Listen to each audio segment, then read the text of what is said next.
Ano nga ba dapat? Oil or star margarine or butter? Umpisahan na natin. Maglalagay tayo ng 3 cups of all-purpose flour. Maglalagay din tayo ng 1 cup of washed sugar and a pinch of salt. Hinalo ko muna saglit para mag-mix ng maayos yung flour and sugar. Siyempre, wag natin kakalimutan ng baking powder. Naglagay ako ng 3 teaspoon of baking powder. Naglagay na rin ako ng evaporated milk. Bali, yung evaporated milk is 2 cups. Nila, pwede mo namang haluan to ng tubig. Kunwari, 1 cup ng evaporated milk and 1 cup ng water. Naglagay na rin ako ng 2 eggs, 1/4 cup of cooking oil, and then haluin muna natin ng mabuti hanggang sa mag-combine ang lahat ng ating mixture. Take note po, hindi po ako nagtuturo.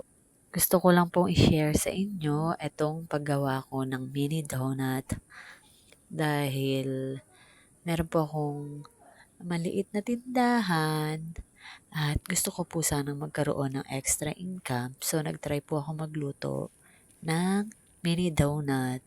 And kayo po, sa mga nanonood, baka sakaling naghahanap din kayo ng extra income, pwede nyo rin pong gawin ito. At ito naman po yung machine na ginagamit ko para sa mini donut.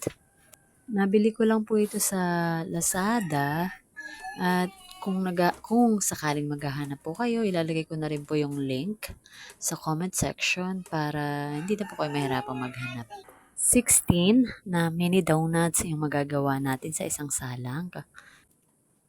At inumpisahan ko nang maglagay ng mixture. Ay, grabe. Nanginginig-inig pa yun. Ay, grabe. Nagkamali pa ako ng lagayan. Kasi, punong-puno yung ginawa ko. Tapos, ang hirap palang, ang hirap palang maglagay pag ganito yung ginamit mo. Dapat pala, yung squish bottle na lang. Kasi, ayan, nagkakalat-kalat. Tapos, hindi ko na makontrol yung paglalagay ng mixture. Kaya, medyo messy na tuloy yung kinalabasan.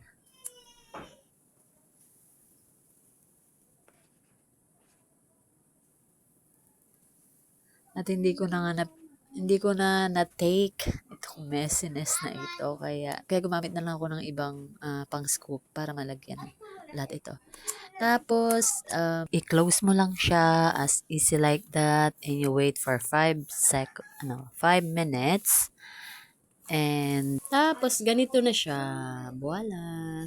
So, yan yung kinalabasan. Ito na siya lahat, matapos kong lutuin. In fairness, masarap naman siya. Medyo nagsobra lang ng konti yung asukal ko. Try nyo na rin. Ang sarap.